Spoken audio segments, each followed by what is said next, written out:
Friends, welcome back to Rudra ಬರ್ಸೋಸ್ channel. ಯಾರೋ ಹೊಸಬ್ರು ನನ್ನ ಚಾನಲ್ ನೋಡ್ತಾ ಇದ್ದಾರೆ ದಯವಿಟ್ಟು ಸಬ್ಸ್ಕ್ರೈಬ್ ಮಾಡೋದನ್ನ ಮರಿಬೇಡಿ.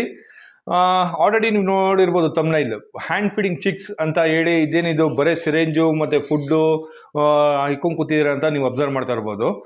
ಬರ್ಡ್ ಬೇಸಿಕ್ ಥಿಂಗ್ಸ್ ಯಾವುದಾದ್ರು ಎಂತಕ್ಕೋಸ್ಕರ ಯೂಸ್ ಆಗ್ತದೆ ಅನ್ನೋದನ್ನ ಈ ವಿಡಿಯೋದಲ್ಲಿ ತಿಳಿಸ್ಕೊಂಡ್ಬಿಡ್ತೀನಿ ಬನ್ನಿ. ಪರ್ಟಿಕ್ಯುಲರ್ ಆಗಿ ಯಾವುದೋ ಪ್ರಮೋಷನ್ ವಿಡಿಯೋ ಅಲ್ಲ, ಫುಡ್ಡು ಮತ್ತು ಸಿರೇಂಜು ಎಲ್ಲ ಇಕ್ಕೊಂಡು ಕುಂತಿದ್ದೀನಿ. ಬೇಸಿಕ್ ಆಗಿ ಯಾವ ಹ್ಯಾಂಡ್ ಫೀಡಿಂಗ್ ಅಂತ ನೀವು ಯಾವುದೇ ಅಕ್ವೇರಿಯಂ ಶಾಪ್ಸ್ ಆಗಲಿ ಇಲ್ಲಾಂದ್ರೆ ಎಲ್ಲರೂ ಬೇರೆ ಕಡೆ ಹೋದ್ರೆ ಪಕ್ಷಿಗಳು ಯಾವ ತರ ಫೀಡ್ ಮಾಡಕ್ ಗೊತ್ತಿಲ್ಲದೆ ಇರೋರು ಏನ್ ಮಾಡ್ತಾರೆ, ಈ ತರ ಸಿರೆಂಜ್ ನಿಮ್ಗೆ ಕೊಡ್ತಾರೆ. ಇದು ಹ್ಯಾಂಡ್ ಫೀಡಿಂಗ್ ಸಿರೆಂಜು, ಇದು ಮುಂದೆ ಎಕ್ಸ್ಟ್ರಾ ನಿಮ್ಗೆ ಕರ್ವ್ ಇರ್ತದೆ, ಇದ್ರಲ್ಲಿ ಫೀಡ್ ಮಾಡ್ಬೋದು ಅಂತ. ಈ ಸಿರೆಂಜ್ ಅಲ್ಲಿ ಎಷ್ಟು ಪ್ರಾಬ್ಲಮ್ ಆಗ್ತದೆ ಅನ್ನೋದನ್ನ ನೀವು ಈ ಚಾರ್ಟ್ ಅಲ್ಲಿ ನೋಡ್ತಾ ಇರ್ಬೋದು. ನಾನು ಕ್ಲಿಯರ್ ಆಗಿ ತೋರಿಸ್ತಾ ಇದ್ದೀನಿ. ಬರ್ಡ್ಗೆ ನೀವು ಫೀಡ್ ಮಾಡಬೇಕಾದ್ರೆ ಅಂದರೆ ಹೊಸಬ್ರಿಗೆ ತುಂಬ ಕಷ್ಟ ಇರ್ತದೆ ಈ ಸಿರೆಂಜಲ್ಲಿ. ನೀವು ಒಂಚೂರು ಹಿಂಗೆ ಪ್ರೆಸ್ ಮಾಡಿದ ತಕ್ಷಣ ನೀವು ಈ ಚಾರ್ಟಲ್ಲಿ ನೋಡ್ತಿರೋ ಪ್ರಕಾರ ಅದು ಸ್ಕಿನ್ನಿಂದ ಔಟ್ಸೈಡ್ ಬರೋ ಅಂಥ ಚಾನ್ಸಸ್ಸು, ಕ್ರಾಪ್ ಡ್ಯಾಮೇಜ್ ಆಗೋ ಚಾನ್ಸಸ್ಸು ಸುಮಾರಾಗಿರ್ತದೆ. ಹಾಗಾಗಿ ಇದನ್ನು ಈ ಸಿರೆಂಜ್ನ ನಾನು ಯಾವತ್ತೇ ಆಗಲಿ ಸಜೆಸ್ಟ್ ಮಾಡೋಕ್ಕೆ ಹೋಗಲ್ಲ.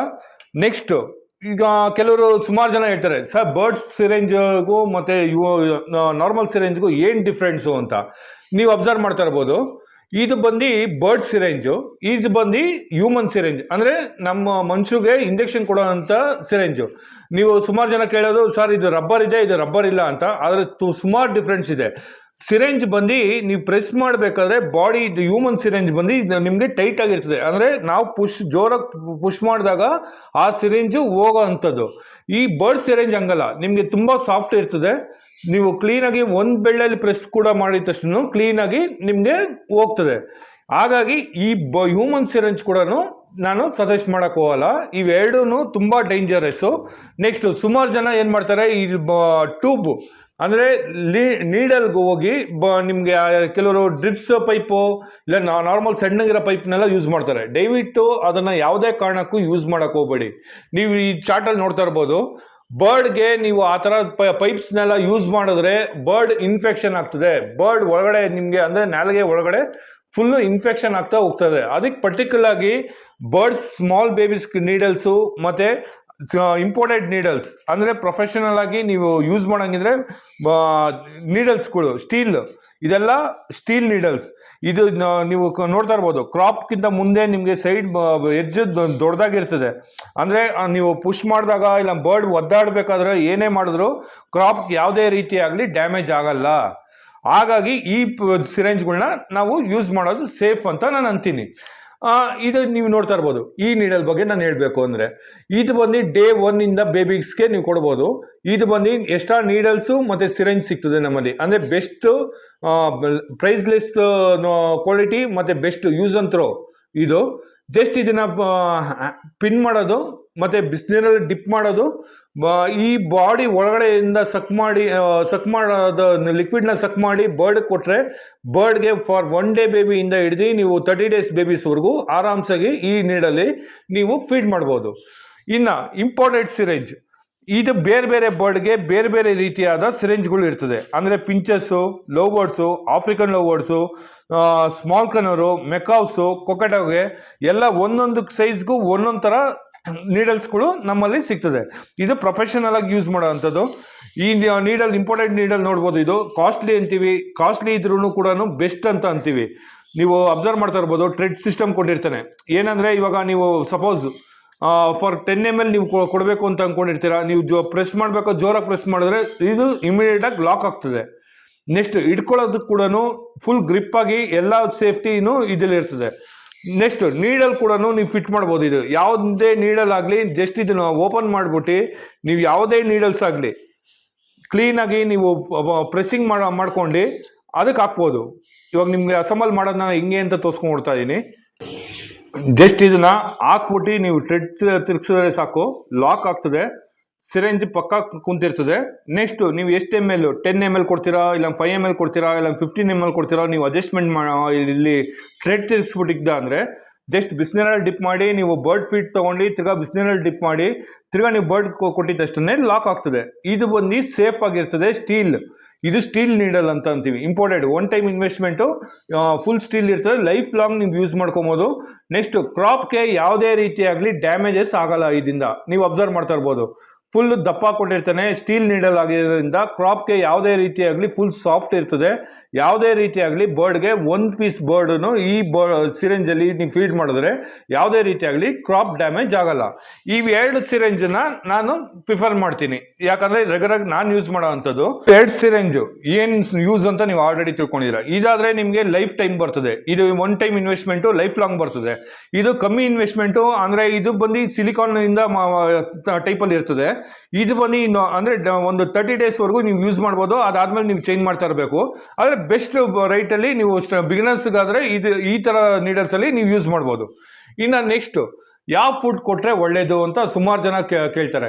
ಸುಮಾರು ಕಂಪ್ನಿಗಳಿದೆ ಸರ್, A19 ಇಲ್ಲಾಂದರೆ A19 ಫುಡ್ಡು ನೀವು ನೋಡ್ತಾ ಇರ್ಬೋದು, ಪೆಟ್ ಲೈಫ್ ಫುಡ್ಡು, ಇಲ್ಲಾಂದರೆ ಒಮೆಗಾ ಅಂತ ಫುಡ್ಡು, ಇಲ್ಲಾಂದರೆ ಬೇರೆ ಥರ ಕಂಪ್ನಿ ಫುಡ್ಗಳು ಸುಮಾರು ಇರ್ತದೆ. ನಾನು ನಿಮಗೆ ಪರ್ಟಿಕ್ಯುಲರ್ ಆಗಿ ಸಜೆಸ್ಟ್ ಮಾಡೋದು ಫುಡ್ ಅಂದರೆ A19 ಫುಡ್ ಅಂತ ಹೇಳ್ತೀನಿ. ಯಾಕಂದರೆ ಇದು ಸುಮಾರು ಜನ ಅಂದ್ಕೊಳ್ತಾರೆ ಕಾಸ್ಟ್ಲಿ ಅಂತ, ಆದರೆ ಒಂದು ಬರ್ಡು ಯಾವುದೇ ರೀತಿಯಾಗಲಿ ಕಂಪ್ಲೇಂಟ್ ಬರೋಲ್ಲ. ಸುಮಾರು ಪಾಸ್ಟ್ ಒಂದು 15 ಇಯರ್ಸಿಂದ ನಾನು ಹ್ಯಾಂಡ್ ಫೀಡಿಂಗ್ ಮಾಡ್ತಾ ಇದ್ದೀನಿ. ಈ ಫುಡ್ಡಲ್ಲಿ ಬರೋಂಥ ರಿಸಲ್ಟ್, ಬರೋಂಥ ಮರಿಗಳೇ ಆಗಲಿ, ಅದು ಇರೋಂಥ ಸೈಜೇ ಆಗಲಿ, ಬೇರೆ ಫುಡ್ ಕಂಪೇರ್ ಮಾಡೋಕ್ಕೆ ನಂಗೆ ಚಾನ್ಸೇ ಇಲ್ಲ. ಯಾಕಂದರೆ ಪರ್ಟಿಕ್ಯುಲರ್ ಆಗಿ ನಾನು ಯೂಸ್ ಮಾಡೋ ಅಂಥ ಫುಡ್ ಕಂಪ್ನಿ ಇದು. ನೀವು ನೋಡ್ತಾ ಇರ್ಬೋದು ಯಾವ ಥರ ಪ್ಯಾಕಿಂಗ್ ಬರ್ತದೆ ಅಂತ. 3 kg ಬಾಕ್ಸ್ ಇದು. ಸುಮಾರು ಜನ ರೈಟ್ ನೋಡ್ಬಿಟ್ಟು ಇದು ಶಾಕ್ ಆಗ್ತಾರೆ, ಇಷ್ಟೊಂದು ರೈಟ್ ಇರ್ತದ, ಇಷ್ಟೊಂದು ರೈಟ್ ಎಲ್ಲ ಕೊಟ್ಟು ಫೀಡ್ ಮಾಡ್ತಾರಾ ಅಂತ. ನಾನು ಯಾವುದೇ ಬರ್ಡ್ಗಾಗಲಿ, ಈವನ್ ಕಾಕ್ಟೇಲ್ ತೊಗೊಳ್ಳಿ, ಇಲ್ಲಾಂದ್ರೆ ALBs ತೊಗೊಳ್ಳಿ, ಯಾವುದೇ ಬರ್ಡ್ಸ್ ತೊಗೊಂಡ್ರು ನಾನು ಈ ಬರ್ಡೇ ಫುಡ್ಡೇ ಫೀಡ್ ಮಾಡೋದು. ಇದು ಯಾವುದೇ ರೀತಿಯಾಗಲಿ ಪ್ರಮೋಷನ್ ವಿಡಿಯೋ ಅಲ್ಲ. ನಾನು ಫೀಡ್ ಮಾಡೋ ಅಂಥದ್ದು ಹೊಸಬ್ರಿಗೆ, ಬ್ರೀಡರ್ಸ್ಗಳಿಗೆ ಮತ್ತು ಹೊಸಬ್ರಿಗೆ ಬರೋರಿಗೆ ಯೂಸ್ ಆಗಲಿ ಅಂತ ಮಾಡ್ತಾರಂಥ ವಿಡಿಯೋ ಇದು. ಈ ಫುಡ್ಡು ನಿಮಗೆ ಸ್ಮೆಲ್ಲೇ ಆಗಲಿ, ಬೇರೆ ಯಾವುದೇ ಫುಡ್ ಕಂಪೇರ್ ಮಾಡಿದ್ರು ಈ ಥರ ಸ್ಮೆಲ್ಲು ಮತ್ತು ಬರ್ಡ್ ಡೈಜೆಸ್ಟಿವ್ ಅಂದರೆ ಸುಮಾರು ಒಂದೊಂದು ಕಂಪ್ಲೇಂಟ್ ಬರೋವಂಥದ್ದು ಸುಮಾರಿದೆ. ಅಂದರೆ ಹೊಸ ಕಂಪ್ನಿಗಳು ಅದು ಹೇಳೋಂಥ ಅವಶ್ಯಕತೆ ಇಲ್ಲ, ಯೂಸ್ ಮಾಡೋರಿಗೆ ಗೊತ್ತಿರ್ತದೆ. ಬೇರೆ ಬೇರೆ ಕಂಪ್ನಿಗಳಲ್ಲಿ ಫುಡ್ನ ನಾವು ಯೂಸ್ ಮಾಡಿದ್ರೆ ಅದಕ್ಕೆ ಕರೆಕ್ಟಾಗಿ ಡೈಜೆಸ್ಟ್ ಆಗಿರಲ್ಲ, ಕ್ರಾಪಲ್ಲೇ ನಿಮಗೆ ಗಟ್ಟಿಯಾಗಿರೋದು ಅಂಥದ್ದು. ಮತ್ತು ಸರ್ ಅದು ವಾಮಿಟಿಂಗ್ ಮಾಡ್ತಾ ಇದೆ, ಮತ್ತು ಬರ್ಡ್ ವೀಕ್ ಆಗ್ತದೆ ಅಂತ ಸುಮಾರು ಕಂಪ್ಲೇಂಟ್ ಬರ್ತದೆ. ಈ ಫುಡ್ಡಲ್ಲಿ ಆ ಥರ ಯಾವುದೇ ರೀತಿಯಾಗಲಿ ಕಂಪ್ಲೇಂಟ್ ಆಗಲಿ ಇರೋದಿಲ್ಲ. ಒಂದು ಪೀಸ್ ಕೂಡ ನಿಮಗೆ ಫೇಲ್ಯೂರ್ ಅನ್ನೋದು ಇರೋದಿಲ್ಲ. ಈ ಬರ್ಡ್ ಫುಡ್ಡೇ ನಾನು ಕಂಟಿನ್ಯೂಸ್ ಆಗಿ ಸುಮಾರು ಒಂದು 15 ವರ್ಷದಿಂದ ಎಲ್ಲ ಮರಿಗಳಿಗೂ ನಾನು ಇದೇ ಫುಡ್ನೇ ಯೂಸ್ ಮಾಡ್ತಾ ಇರೋದು. ನೆಕ್ಸ್ಟು ಕ್ರಾಪ್ ಬಗ್ಗೆ ಹೇಳೋಣ. ಫೀಡಿಂಗ್ ತಿಳ್ಕೊಂಡ್ರಿ, ನೀವು ಸಿರೆಂಜ್ ಯಾವುದು ಅಂತ ತಿಳ್ಕೊಂಡ್ರಿ, ಫುಡ್ ಯಾವುದು ಅಂತ ತಿಳ್ಕೊಂಡ್ರಿ. ಇವಾಗ ಕ್ರಾಪ್ ಬಗ್ಗೆ ಯಾವ ಥರ ಫೀಡ್ ಮಾಡೋದನ್ನ ತಿಳಿಸ್ಕೊಂಡ್ಬಿಡ್ತೀನಿ. ನೀವು ಈ ಚಾರ್ಟಲ್ಲಿ ನೋಡ್ತಾ ಇರ್ಬೋದು. ಕ್ರಾಪ್ಸ್ ಅಂದರೆ ಒಂದು ಬರ್ಡ್ಗೆ ಬಂದು 2 ಥರ ಪೈಪ್ ಇರ್ತದೆ. ಒಂದು ರೈಟ್ ಸೈಡಲ್ಲಿ ಫುಡ್ ಪೈಪ್ ಅಂತ ಇರ್ತದೆ, ಇನ್ನೊಂದು ಲೆಫ್ಟ್ ಸೈಡಲ್ಲಿ ಏರ್ ಪೈಪ್ ಅಂತ ಇರ್ತದೆ. ನೀವು ಫೀಡ್ ಮಾಡಬೇಕಾದ್ರೆ ಬರ್ಡ್ ಟೇಲ್ ಬ್ಯಾಕ್ ಸೈಡ್ ಇದ್ದು ನಿಮಗೆ ರೈಟ್ ಸೈಡಲ್ಲಿ ಬರ್ಡ್ ಫೀಡ್ನ ಕೊಡಬೇಕು. ಯಾವತ್ತೇ ಆಗಲಿ ನೀವು ಕೊಡೋಂಗಿದ್ರೆ ಅಂತ ರೈಟ್ ಸೈಡಲ್ಲಿ ಕೊಡಬೇಕು ಅಂತ ನೀವು ಫುಲ್ಲಾಗಿ ಕೊಟ್ಟರು ನೀವು ಕ್ರಾಪಲ್ಲಿ ನೋಡ್ಬೋದು, ಅದು ಬಾಡಿಗೆ ಇಂಜೆಕ್ಟ್ ಆಗ್ತದೆ. ಕರೆಕ್ಟಾಗಿ ನೋಡ್ಕೊಂಡು, ಅಂದರೆ ಒಂದು ಸ್ಟಾರ್ಟಿಂಗ್ ನೀವು ತಿಳ್ಕೊಬೇಕಾದ್ರೆ ನೀಟಾಗಿ ಅದು ಬರ್ಡ್ನ ಹ್ಯಾಂಡ್ ಫೀಡ್ ಟೈಮ್ಡ್ ಆಗಿರೋ ಬರ್ಡ್ನ ನೀವು ತೊಗೊಂಡು ಕೊಡಿ. ಅವಾಗ ನಿಮ್ಗೆ ಹೋಗ್ತಾ ಹೋಗ್ತಾ ಅಭ್ಯಾಸ ಆಗ್ತದೆ. ಡೈರೆಕ್ಟ್ ಕ್ರಾಪ್ ಕೊಟ್ಟ ಅಂದರೆ ಬರ್ಡು ಹೆಲ್ತಿಯಾಗಿರ್ತದೆ, ನೀಟಾಗಿರ್ತದೆ. ಬೈ ಚಾನ್ಸ್ ನೀವೇನಾದ್ರು ಏರ್ ಪೈಪಿಗೆ ಏನಾರು ಕೊಟ್ಟರೆ ಬರ್ಡು ಔಟ್ ಆಗೋ ಚಾನ್ಸಸ್ ಇರ್ತದೆ. ಯಾವುದೇ ಕಾರಣಕ್ಕೂ ದಯವಿಟ್ಟು ಆಟ ಆಡೋಕೆ ಹೋಗ್ಬಿಡಿ. ಅದು ಒಂದು ಜೀವ, ಅದು ನೋಡ್ಕೊಂಡು ಫೀಡ್ ಮಾಡಿ. ಅದಕ್ಕೆ ಹೆಂಗೆ ಏನೇನು ಪ್ರೊಸೀಜರ್ ಇದೆ ಅನ್ನೋದನ್ನ, ಯಾವ ಥರ ಫೀಡ್ ಮಾಡೋದನ್ನ ನಾನು ತೋರಿಸ್ಕೊಂಡು ಕೊಡ್ತೀನಿ ಬನ್ನಿ. ಇದೆಲ್ಲ ನೀವು ಇವಾಗ ಬೇಸಿಕ್ ಥಿಂಗ್ಸು ಇದು ನೀವು ನೋಡ್ತಾ ಇರೋದು. ಇನ್ನು ಹ್ಯಾಂಡ್ ಫೀಡಿಂಗ್ ಮಾಡೋದಕ್ಕೆ ಏನೇನು ಮೇನ್ ಥಿಂಗ್ಸ್ ಯೂಸ್ ಆಗ್ತದೆ ಅಂತ, ಬಿಸಿನೀರಿಗೆ ನಾನು ಕೆಟಲ್ ಇಕ್ಕೊಂಡಿದ್ದೀನಿ.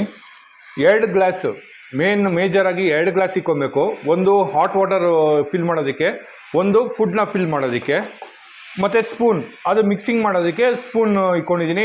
ಕೆಲವರು ಗ್ರೈಂಡರ್ ಅಂತ ಬರ್ತದೆ, ಅದು ಕೂಡ ಇಕ್ಕೊಬೋದು. ನೆಕ್ಸ್ಟು ಟಿಶ್ಯೂ ಪೇಪರು, ಒಂದು ಕ್ಲಾತ್ ಮತ್ತು ಬರ್ಡ್. ಇಷ್ಟು ಐಟಮ್ ಇತ್ತು ಅಂದರೆ ನೀವು ಆರಾಮ್ಸಾಗಿ ಹ್ಯಾಂಡ್ ಫೀಡ್ ಬರ್ಡ್ನ ಹ್ಯಾಂಡ್ ಫೀಡಿಂಗ್ ಮಾಡ್ಬೋದು. ಇವಾಗ ಮಾಡೋ ಅಂಥ ವಿಧಾನಗಳು ಯಾವ ಥರ ಏನು ಅನ್ನೋದನ್ನ ನೀವು ಇಲ್ಲಿ ನೋಡ್ತಾ ಇರ್ಬೋದು. ಈ ಬಾಕ್ಸ್ ಬ್ಯಾಕ್ ಸೈಡಲ್ಲೇ ನಿಮ್ಗೆ ಎಲ್ಲ ಥರನೂ ಯಾವುದೋ ಥರ ಮಿಕ್ಸಿಂಗ್ ಮಾಡ್ಬೋದು, ಯಾವ ಥರ ಮೆಜರ್ಮೆಂಟು ಅಂತ ನಿಮ್ಗೆ ಇದಿಲ್ಲೇ ಕೊಟ್ಟಿರ್ತಾರೆ.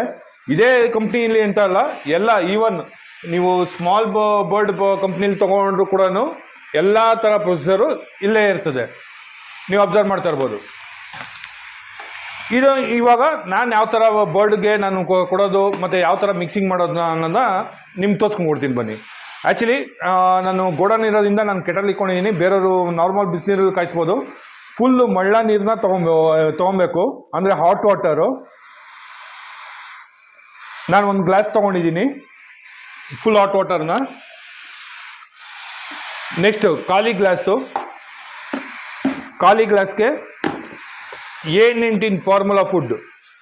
ಇವಾಗ ನನ್ನ ಹತ್ರ 3 ಮರಿ ಇದೆ. ಆಲ್ಮೋಸ್ಟ್ 1 ಸ್ಪೂನ್ ಫುಡ್ನ ನಾನು ಮಿಕ್ಸ್ ಮಾಡ್ಕೊಳ್ತಾ ಇದ್ದೀನಿ. ಇವಾಗ ಸಪೋಸ್ ಕೆಲವ್ರಿಗೆ ಹೊಸಬ್ರಿಗೆ ಗೊತ್ತಿರಲ್ಲ ಎಷ್ಟು ಮಿಕ್ಸ್ ಮಾಡ್ಕೊಬೇಕು, ಬರ್ಡ್ಗೆ ಎಷ್ಟು ಕೊಡ್ಬೋದು ಅಂತ. ಸುಮಾರು ಜನ ಬರ್ಡ್ಗೆ ಕ್ರಾಪ್ ಸೈಜ್ ತಕ್ಕನಾಗಿ ಅದನ್ನು ಫೀಡ್ ಮಾಡಬೇಕಾಗ್ತದೆ. ಇವಾಗ ನನ್ನ ಹತ್ರ 3 ಕಾಕ್ಟೈಲ್ಸ್ ಬರ್ಡ್ಸ್ ಇದೆ. ಹಾಗಾಗಿ ನಾನು ನಾರ್ಮಲ್ ಆಗಿ ನೀರನ್ನ ಹಾಟ್ ವಾಟರ್ನ ಹಾಕ್ಕೊಳ್ತಾ ಇದ್ದೀನಿ. ಅದೇ ಕೆಲವ್ರಿಗೆ ಮೆಜರ್ಮೆಂಟ್ ಗೊತ್ತಿಲ್ಲ ಅಂದರೆ ದಯವಿಟ್ಟು ಸಿರೆಂಜಲ್ಲಿ ತೊಗೊಳ್ಳಿ. ನೀವು ಎಷ್ಟು ml ಕೊಡಬೇಕು ಅಂತ ಇದ್ದೀರಾ ಆ ಸಿರೆಂಜ್ನಲ್ಲಿ ನೀವು ವಾಟರ್ ತೊಗೊಂಡು ಸಕ್ ಮಾಡ್ಕೊಬೋದು. ನನಗೆ ಕಂಟಿನ್ಯೂಸ್ ರೂಢಿ ಆಗೋದ್ರಿಂದ ಡೈರೆಕ್ಟಾಗಿ ಹಾಕ್ಕೊಂಡಿದ್ದೀನಿ. ಇದನ್ನು ಮಿಕ್ಸ್ ಮಾಡ್ಕೊಬೇಕು. ಅಂದರೆ ನೀವು ಮಿಕ್ಸ್ ಮಾಡಬೇಕಾದ್ರೆ ಗೊತ್ತಾಗ್ಬಿಡ್ತದೆ, ಫುಲ್ ಲಿಕ್ವಿಡ್ ಥರ ಬರಬೇಕು. ಗಟ್ಟಿ ಇದ್ದರೆ ಡೈಜೆಸ್ಟ್ ಆಗೋಕ್ಕೆ ಕಷ್ಟ ಆಗ್ತದೆ. ಅಂದರೆ ಬಿಸಿನೀರಲ್ಲಿ ನೀವು ಯಾವಾಗ ಹಾಕಿದ ತಕ್ಷಣ ಅದು ಒಳಗಡೆ ಇರೋಂಥ ಅದು ಬರ್ಡ್ಸ್ ಫುಡ್ ಬಂದು ಬೂಸ್ಟ್ ಆಗ್ತದೆ. ಅಂದರೆ ಫುಲ್ ಬಾಯ್ಲ್ಡ್ ಆಗೋ ಥರ ಆಗ್ತದೆ. ಇದು ಯಾವುದೇ ರೀತಿಯಾಗಲಿ ಸ್ಟವ್ ಮೇಲೆಲ್ಲ ಇಕ್ಕಿ ಕಾಯಿಸ್ಬಾರ್ದು. ಜಸ್ಟ್ ಬಿಸಿನೀರಲ್ಲಿ ಹಾಕಿ ಮಿಕ್ಸ್ ಮಾಡಬೇಕು. ಇದು ರೂಮ್ ಟೆಂಪ್ರೇಚರ್ಗೆ ಬರಬೇಕು.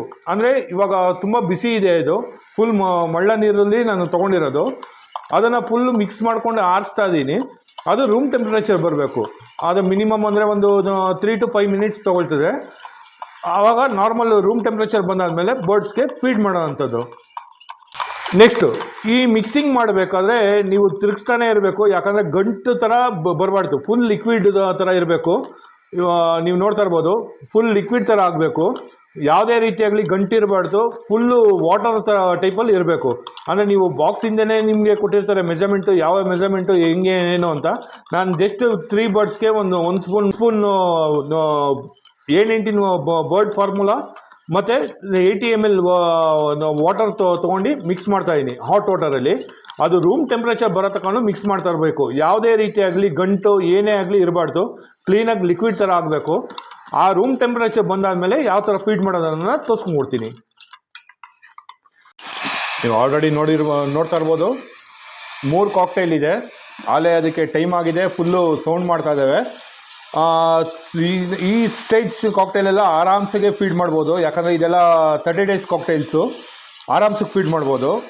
ಈ 3 ಕಾಕ್ಟೈಲ್ಗೆ ಇವಾಗ ಯಾವ ಥರ ಫೀಡ್ ಮಾಡೋದು, ಹೆಂಗೆ ನಾನು ಫೀಡ್ ಮಾಡ್ತೀನಿ ಅನ್ನೋದನ್ನ ನೋಡೋಣ ಬನ್ನಿ. ಇವಾಗ ಇದು ಫುಡ್ಡು ನೀವು ನೋಡ್ತಾ ಇರ್ಬೋದು, ಫುಲ್ಲು ಲಿಕ್ವಿಡ್ ಥರ ಕಲಿಸ್ಕೊಂಡಿದ್ದೀನಿ. ನೆಕ್ಸ್ಟ್ ರೂಮ್ ಟೆಂಪ್ರೇಚರ್ ಇದೆ, ಅಂದರೆ ಫುಲ್ಲು ತಣ್ಣಗಾಗಿದೆ ವಾಟರು, ಅಂದರೆ ವಾರ್ಮ್ ಆಗಿ ಇರ್ತದೆ. ಇವಾಗ ನಾನು ತೊಗೊಳ್ತಾ ಇರೋ ಸಿರೆಂಜ್ ಬಂದು ಇಂಪೋರ್ಟೆಡ್ ಸಿರೆಂಜ್. ಯಾಕಂದರೆ ಪ್ರೊಫೆಷನಲ್ ಆಗಿ ನನ್ನ ಹತ್ರ ಸುಮಾರು ಮರಿಗಳು ಇರ್ತದೆ, ಅದಕ್ಕೆ ಒನ್ ಟೈಮ್ ಇನ್ವೆಸ್ಟ್ಮೆಂಟ್ ಮಾಡಿ ಇಂಪೋರ್ಟೆಡ್ ಸಿರೆಂಜ್ ನೀಡಲ್ಸ್ ತೊಗೊಂಡಿದ್ದೀನಿ, ಸ್ಟೀಲ್ ನೀಡಲ್ಲು. ಇದನ್ನು ತೊಗೊಳ್ತಾ ಇದ್ದೀನಿ. ನೀವು ಪ್ರತಿ ಸಲಿನೂ ಫೀಡ್ ಮಾಡಬೇಕಾದ್ರೆ ಬಿಸಿನೀರಲ್ಲಿ 1 ಕಪ್ಪು ಗ್ಲಾಸಲ್ಲಿ ಇಟ್ಕೊಂಡಿರೋ ಬಿಸಿನೀರಲ್ಲಿ ನೀವು ಡಿಪ್ ಮಾಡಬೇಕು. ನೆಕ್ಸ್ಟು ಇದನ್ನು ಒಂದ್ಸಲಿ ನೀವು ಫಿಲ್ ಮಾಡಿ ತಿರ್ಗಾ ಅದನ್ನು ಒಂದ್ಸಲಿ ಫುಲ್ ಬಿಸಿ ಮಾಡ್ಕೊಬೇಕು. ಅಂದರೆ ಯಾವುದೇ ಬ್ಯಾಕ್ಟೀರಿಯಾಗಳು ಯಾವುದೇ ಇದ್ರೂ ಬಿಸಿನೀರಲ್ಲಿ ನೀವು ಹಾಕಿದಷ್ಟು ಕಣ್ಣು ಕಾಣದೇ ಇರೋ ಬ್ಯಾಕ್ಟೀರಿಯಾ ಏನೋ ಇದ್ರೂ ಹೋಗ್ತದೆ. ಈ ಬಿಸಿನೀರಲ್ಲಿ ಡಿಪ್ ಮಾಡಿ ಆದಮೇಲೆ ನೀವು ಅದನ್ನು ಸಕ್ ಮಾಡ್ಕೊಬೋದು. ಅಂದರೆ ಲಿಕ್ವಿಡ್ನ A19 ಫುಡ್ ಫಾರ್ಮುಲಾನ ಸಕ್ ಮಾಡ್ಕೊಬೋದು. ನೆಕ್ಸ್ಟು ಯಾವತ್ತೇ ಆಗಲಿ ಫುಡ್ನ ನಾವು ಸಕ್ ಮಾಡಾದ್ಮೇಲೆ ಅಂದರೆ ಏರ್ ಗ್ಯಾಪು ಯಾವತ್ತೇ ಆಗಲಿ ಕೊಡೋಕೆ ಹೋಗ್ಬಾರ್ದು. ನೀವು ಅಬ್ಸರ್ವ್ ಮಾಡ್ತಾ ಇರ್ಬೋದು, ಏರ್ ಗ್ಯಾಪ್ ಇದೆ. ಏರ್ ಗ್ಯಾಪ್ನ ಯಾವತ್ತೂ ನೀವು ಔಟ್ ಮಾಡಿ ಆ ಫುಡ್ನ ಈಚೆ ಬರಬೇಕು. ಆ ಫುಡ್ನ ಈಚೆ ಬಂದು ಆದಮೇಲೆ ನೀವು ಯಾವತ್ತೇ ಆಗಲಿ ಬರ್ಡ್ಗೆ ಕೊಡಬೇಕು.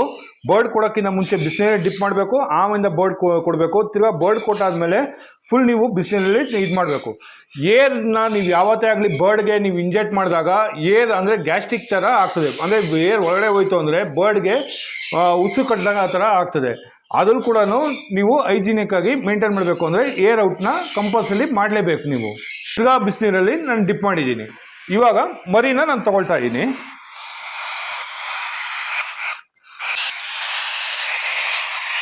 ನೋಡಿ, ಇದು ಕಾಕ್ಟೈಲ್ ಮರಿ. ಇದು ಅಂದರೆ ಕಾಕ್ಟೈಲ್ ಆಲ್ಬಿನೋ ಪರ್ಲ್ ಅಂತ ಅಂತೀವಿ. ಆಲ್ರೆಡಿ 35 to 40 days ಮರಿ ಇದು. ನೀವು ನೋಡ್ತಾ ಇರ್ಬೋದು ಕ್ರಾಪ್ನ. ಒಂದು ಸ್ವಲ್ಪ ಇದೆ. ಇದು ಯಾವತ್ತೇ ಆಗಲಿ ಬರ್ಡ್ ಹ್ಯಾಂಡ್ ಫೀಡಿಂಗ್ ಮಾಡೋರಿಗೆ ನಾನು ಫಸ್ಟ್ ಸಜೆಷನ್ ಕೊಡೋದು, ಈ ಕ್ರಾಪ್ನ ಖಾಲಿ ಆಗಿ ಬಿಡಕ್ಕೆ ಹೋಗ್ಬೇಡಿ. ನೀವು ಟೈಮ್ ಸರಿಯಾಗಿ ನೋಡ್ಕೊಂಡು ಅದನ್ನು ಫೀಡ್ ಮಾಡಿ. ನೀವು ನೋಡ್ತಾ ಇರ್ಬೋದು, ಇದು 30 to 40 ಡೇಸ್ ಮರಿ. ಇವಾಗ ಇದಕ್ಕೆ ಫೀಡ್ ಮಾಡೋದು ಹೆಂಗೆ ಅನ್ನೋದು ತೋರಿಸ್ಕೊಂಡ್ಬಿಡ್ತೀನಿ. ಆಲ್ರೆಡಿ ನೀವು ಸಿರಿಂಜ್ನ ಫೀಡ್ ಮಾಡಿರೋ ಸಿರಿಂಜ್ನ ಬಿಸಿನೀರಲ್ಲಿ ಡಿಪ್ ಮಾಡಬೇಕು, ಬಿಸಿ ಇರಬೇಕು. ಇದನ್ನು ನೀವು ಕುಂತ್ಕೊಂಡಿರೋ ಕಡೆ ಆಪೋಸಿಟ್ ಆಗಿ ಬರ್ಡ್ ಇರಬೇಕು. ಅಂದರೆ ಬರ್ಡ್ ಟೇಲು ನಮ್ಮ ಸೈಡ್ ಇದ್ದಾಗ ಬರ್ಡ್ ಫುಡ್ಡು ರೈಟ್ ಸೈಡಲ್ಲಿ ಇರಬೇಕು. ಅದು ಬಾಯಿ ಓಪನ್ ಮಾಡ್ತಾ ಇರೋದು ನೀವು ಅಬ್ಸರ್ವ್ ಮಾಡ್ತಾ ಇರ್ಬೋದು. ಕ್ಲೀನಾಗಿ ರೈಟ್ ಸೈಡಲ್ಲಿ ನೀವು ಕೊಟ್ಟು ಒಂದು ಸ್ವಲ್ಪ ಫಿಲ್ ಮಾಡಿದ್ರೆ ಅದೇ ತಗೊಳ್ತದೆ. ನೀವು ಈ ಸಿರಿಂಜ್ ಮೂವ್ಮೆಂಟ್ ಆಗ್ತಾ ಇರೋದು ನೋಡ್ತಾ ಇರ್ಬೋದು. ಅಂದರೆ ನೀವು ಅಬ್ಸರ್ವ್ ಮಾಡ್ಬೋದು. ಫಸ್ಟ್ 2 ಬೆಳ್ಳಿ ಇಟ್ಕೊಂಡಿದ್ದೀನಿ, ಮೇಲ್ಗಡೆ 2 ಬೆಳ್ಳಿ ಇಟ್ಕೊಂಡಿದ್ದೀನಿ. ಇದನ್ನು ಡಿಪ್ ಮಾಡ್ಕೊಂಡಿದ್ದೀನಿ. ಡಿಪ್ ಮಾಡ್ಕೊಂಡು ಬರ್ಡ್ಗೆ ಕೊಡಬೇಕಾದ್ರೆ ರೈಟ್ ಸೈಡಲ್ಲಿ ಕೊಟ್ಟರೆ ಅದೇ ಕ್ಲೀನಾಗಿ ತಗೊಳ್ತದೆ.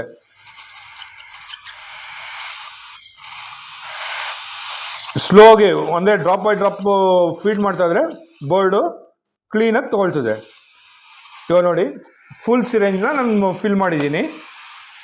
ಇನ್ನು ಕ್ರಾಪು, ಇವಾಗ ಹಳೆಯ ಕ್ರಾಪ್ಗೂ ಹೊಸ ಕ್ರಾಪ್ಗೂ ನೀವು ಅಬ್ಸರ್ವ್ ಮಾಡ್ತಾ ಇರ್ಬೋದು ಯಾವ ಥರ ಫಿಲ್ ಆಗಿದೆ ಅಂತ.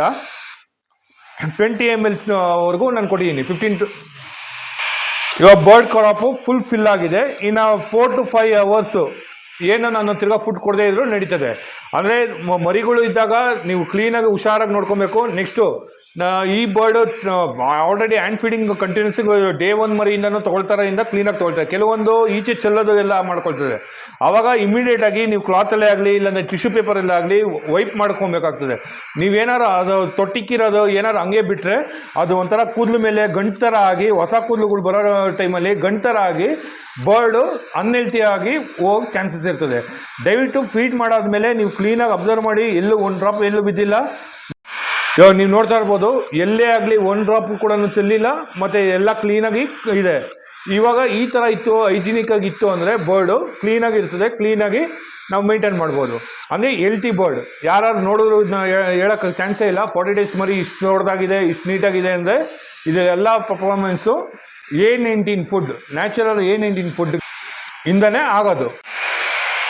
ಇವಾಗ ನಾನು ಎಲ್ಲ ಬರ್ಡ್ಗೂ ಫೀಡ್ ಮಾಡಿದ್ದೀನಿ. ಕೆಳಗಡೆ ಬಂದು ಸಾಫ್ಟ್ ವುಡ್ ಹಾಕಿದ್ದೀನಿ, ಡಸ್ಟ್ವುಡ್ ಪೌಡರು. ಇವಾಗ ಇದನ್ನು ಕ್ಲೋಸ್ ಮಾಡಿದೆ ಅಂದರೆ ಇನ್ನು 4 ಅವರ್ಸು ನಾವೇನು ಇದ್ರ ಬಗ್ಗೆ ತಲೆ ಕೆಡ್ಸ್ಕೊಳ್ಳೋಂತ ಇರಲ್ಲ. ನೆಕ್ಸ್ಟು ಸುಮಾರು ಜನ ಇನ್ನೊಂದು ತಪ್ಪು ಏನು ಮಾಡ್ತಾರೆ ಅಂದರೆ, ಇವಾಗ ಫುಡ್ ಇದು ಮಿಕ್ಕಿದೆ, ನೆಕ್ಸ್ಟ್ ಟೈಮ್ ಅದನ್ನೇ ಯೂಸ್ ಮಾಡೋಣ ಅಂತ ಯೂಸ್ ಮಾಡ್ತಾರೆ. ದಯವಿಟ್ಟು ಹೇಳ್ತೀನಿ, ಯಾವತ್ತೇ ಆಗಲಿ ಫುಡ್ಡು ಎಷ್ಟೇ ಮಿಗಲಿ ಅದನ್ನು ಡಿಸ್ಕಾರ್ಡ್ ಮಾಡಿ. ಯಾಕಂದರೆ ಇದಕ್ಕೆ ಶೆಲ್ಫ್ ಲೈಫ್ ಅಂತ ಇರ್ತದೆ. ಆ ಟೈಮಿಗೆ ನೀವು ಫೀಡ್ ಮಾಡಾದ್ಮೇಲೆ ತಿರ್ಗಾ ಇದನ್ನು ಡಿಸ್ಕಾರ್ಡ್ ಮಾಡಬೇಕು. ಬೇರೆ ರೀತಿ ಚಾನ್ಸಸ್ಸೇ ಇಲ್ಲ. ಇವಾಗ ನೀವು ಅಂದ್ಕೊಳ್ತಾ ಇರ್ಬೋದು, ಇನ್ನೂ ಇಷ್ಟೊಂದು ಇದೆ ಫುಡ್ಡು ವೇಸ್ಟ್ ಅಲ್ವಾ ಸರ್ ನೀವು ಅಳತೆ ಪ್ರಕಾರ ಮಾಡಿದಿರಂತ. ಆ್ಯಕ್ಚುಲಿ ನನ್ನ ಹತ್ರ ಇನ್ನೂ ಸುಮಾರು ಮರಿಗಳಿದೆ. ಇವಾಗ ಇದು ಕಾಕ್ಟೈಲ್ ಮರಿ ಅಷ್ಟೇ ಇರೋದು. ಸುಮಾರು ALBs, love birds, helicopter budgies, conure ಮರೀಸ್ ಎಲ್ಲ ಇದೆ. ನಿಮಗೆ ವಿಡಿಯೋ ಮಾಡೋದಕ್ಕೋಸ್ಕರ ನಾನು ಇದನ್ನು ಜಾಸ್ತಿ ಹಾಕ್ಕೊಂಡು ಮಿಕ್ಸ್ ಮಾಡಿದ್ದೀನಿ. ಬೇರೆ ಬರ್ಡ್ಸ್ಗೆ ಇದನ್ನು ಫೀಡ್ ಮಾಡ್ತೀನಿ. ಕೆಲವರು ಇಲ್ಲದೇ ಇರೋರು, ಅಂದರೆ ಇದು ಟೈಮ್ ಅಳತೆ ಗೊತ್ತಾಗದಿರೋದು, 1-2 ಟೈಮ್ಸ್ ನೀವು ಮಿಕ್ಸ್ ಮಾಡೋ ಇದಿಲ್ಲೇ ನಿಮ್ಗೆ ಗೊತ್ತಾಗ್ಬಿಡ್ತದೆ ಆ ಬರ್ಡ್ ಎಷ್ಟು ತೊಗೊಳ್ತದೆ ಏನು ಅಂತ. ಅವಾಗ ಅದ್ರ ಪ್ರಕಾರ ನೀವು ಮಿಕ್ಸ್ ಮಾಡ್ಕೊಂಡು ಕೊಟ್ಟರೆ ಬರ್ಡು ಹೆಲ್ತಿಯಾಗಿರ್ತದೆ. ಈ ವಿಡಿಯೋದಲ್ಲಿ ನಿಮಗೆ ಹ್ಯಾಂಡ್ ಫೀಡಿಂಗ್ ಮಾಡೋದು ಹೆಂಗೆ ಅನ್ನೋದನ್ನ ತೋರಿಸ್ಕೊಂಡ್ಬಿಟ್ಟಿದ್ದೀನಿ. ನನಗೆ ಎಷ್ಟು ಗೊತ್ತಿದೆ, ನಮ್ಮ ಯಾವ ಥರ ಹೈಜಿನಿಕಾಗಿ ನಾನು ಮೇಂಟೈನ್ ಮಾಡ್ತೀನಿ ಅನ್ನೋದನ್ನ ನಿಮಗೆ ತಿಳಿಸ್ಕೊಂಡಿದ್ದೀನಿ. ಎಲ್ಲರೂ ಇದೇ ಥರ ಮೇಂಟೈನ್ ಮಾಡಿದ್ರೆ ಕ್ಲೀನಾಗಿ ಎಲ್ಲ ಬರ್ಡನ್ನು ನಾವು ಜೀವ ಉಳಿಸ್ಬೋದು. ಮತ್ತು ಎಲ್ಲ ರೀತಿಯಾಗಲಿ ಬರ್ಡ್ಸು ಆರೋಗ್ಯವಾಗಿ ಇರ್ತದೆ ಅಂತ ಹೇಳೋದಕ್ಕೆ ಇಷ್ಟಪಡ್ತೀನಿ. ಹ್ಯಾಂಡ್ ಫೀಡಿಂಗ್ ಮಾಡೋದು ಹೆಂಗೆ ಅನ್ನೋದನ್ನ ಈ ವಿಡಿಯೋದಲ್ಲಿ ನಿಮ್ಗೆ ತೋರಿಸ್ಕೊಂಡಿದ್ದೀನಿ. ನೆಕ್ಸ್ಟ್ ಮುಂದಿನ ದಿನದಲ್ಲಿ ಯಾವ್ದಾದ್ರು ಬರ್ಡ್ ಬಗ್ಗೆ ಮಾಹಿತಿ ಬೇಕು ಅಂದರೆ ಕಮೆಂಟ್ ಸೆಕ್ಷನಲ್ಲಿ ನೀವು ತಿಳಿಸ್ಕೊಂಡ್ರೆ ಮುಂದಿನ ವಿಡಿಯೋದಲ್ಲಿ ಅದೇ ಥರ ವಿಡಿಯೋಸ್ನ ಬಗ್ಗೆ ನನಗೆ ಎಷ್ಟು ಗೊತ್ತಿದೆ ತಿಳ್ಕೊಂಡು ನಿಮಗೆ ತೋರಿಸ್ಕೊಂಡ್ಬಿಡ್ತೀನಿ. ಹಾಗೂ ಇವಾಗ ಇರೋದ್ರಲ್ಲಿ ಏನಾದ್ರು ಡೌಟ್ಸ್ ಏನಾದಿತ್ತು, ಇಲ್ಲಾಂದರೆ ಸರ್ ಅದು ನಮ್ಗೆ ಗೊತ್ತಾಗ್ತಲ್ಲ ಅಂತ ಅಂದರೆ ಕೆಳಗಡೆ ತೋರಿಸ್ತಾರ ನಂಬರಲ್ಲಿ ನೀವೇನಾದ್ರು ಕಾಲ್ ಮಾಡಲಿ, ಇಲ್ಲಾಂದರೆ ವಾಟ್ಸಪ್ ವಿಡಿಯೋ ಕಾಲ್ ಮಾಡಿದ್ರೆ ನಾನು ಅದು ಸಜೆಷನ್ ಏನು ಎತ್ತ ಅನ್ನೋದನ್ನ ಫುಲ್ ಡೀಟೇಲ್ಸ್ ಆಗಿ ನಿಮಗೆ ಇದನ್ನ ಹೇಳ್ಕೊಂಡ್ಕೊಡ್ತೀನಿ. ನಿಮಗೆ ಎಲ್ಲರಿಗೂ ಗೊತ್ತಿರ್ಬೋದು, ನಮ್ಮಲ್ಲಿ ಎಲ್ಲ ಥರ ಬರ್ಡ್ಸ್ ಐಟಮ್ಸ್ ಆಕ್ಸೆಸರೀಸ್ ನೀವು ನೋಡ್ತಾ ಇರ್ಬೋದು. ಬರ್ಡ್ಸ್ ಸೀಡ್ಸಿಂದ ಹಿಡಿದು cages, breeding boxes, toys, bird harness, intelligent toys, ಪ್ರತಿ ಒಂದು ಐಟಮು ನನ್ನಲ್ಲಿ ಸಿಗ್ತದೆ. ನೀವು ಜಸ್ಟ್ ನನ್ನ ವಾಟ್ಸಪ್ಗೆ ಹೋಗಿ ಕಮೆಂಟ್ ಮಾಡಿದ್ರೆ ಸಾಕು, ಇಂಥ ಐಟಮ್ ಬೇಕು ಅಂತ ಅಂದರೆ ನೀವು ಇರೋ ಕಡೆನೇ ಟ್ರಾನ್ಸ್ಪೋರ್ಟ್ ಕೂಡ ಅವೈಲೇಬಲ್ ಆಗಿದೆ. ಈ ವಿಡಿಯೋ ನಿಮ್ಗೇನಾದ್ರು ಇಷ್ಟ ಆಯಿತು, ಇಲ್ಲ ಯಾರೋ ಹೊಸಬ್ರು ಬರ್ಡ್ ಹ್ಯಾಂಡ್ ಫೀಡಿಂಗ್ ಕಲ್ತ್ಕೊಬೇಕು ಅನ್ನೋರಿಗೆ ದಯವಿಟ್ಟು ಈ ವಿಡಿಯೋನ ಶೇರ್ ಮಾಡಿ. ನಿಮ್ಗೇನಾದ್ರು ಇಷ್ಟ ಆಯಿತು ಅಂದರೆ ದಯವಿಟ್ಟು ಲೈಕ್ ಮಾಡಿ, ಮತ್ತು ಹೀಗೆ ನನಗೆ ಎಂಕರೇಜ್ ಮಾಡಿ. Thank you.